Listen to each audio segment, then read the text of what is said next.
আপনারা জানেন ভাই পিছনে কার্জন এরিয়ায় অমর 21 হলে যে সেন্টার আছে সেই সেন্টারে যে পোলিং অফিসার আছে সে পোলিং অফিসার কিছু ব্যালট পেপারে ছাত্র দলের যে প্যানেল আছে পুরো প্যানেলের ভোট তারা আগে থেকে দিয়ে রেখেছিল।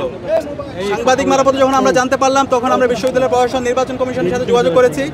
পরবর্তীতে নির্বাচন কমিশন ও স্টাফের বিরুদ্ধে ব্যবস্থা নিয়েছে, সেটা আপনারা ইতিমধ্যে জানেন।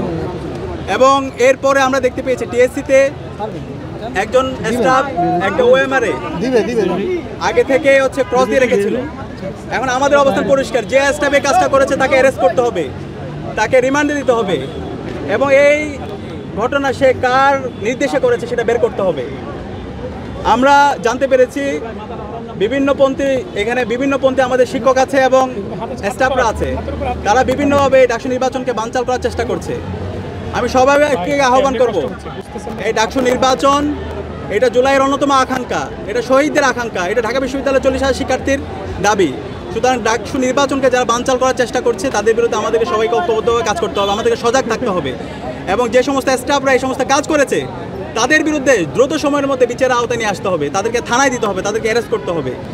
এবং আমরা চাই বাকি যে সময় আছে সেই সময়টা নির্বাচন কমিশন সঠিকভাবে যেন সকল নিরাপত্তা এনশিওর করে এবং ভোটারদের জন্য একটা ফ্রেন্ডলি এনভায়রনমেন্ট এনশিওর করে। আমরা একই সাথে উদ্বিগ্ন, দেখতে পাচ্ছি অনেক বহিরাগতরা বিভিন্ন প্রবেশ পথ দিয়ে তারা এখানে আসছে, বিভিন্ন ভোট কেন্দ্রের পাশে আসছে, যে কারণে শিক্ষার্থীরা অনিরাপত্তায় ভোগ করছে। আমরা বিশ্ববিদ্যালয় প্রশাসনকে জানিয়েছি যারা এখানে বহিরাগত আছে তাদের বিরুদ্ধে যেন ব্যবস্থা নেওয়া হয়।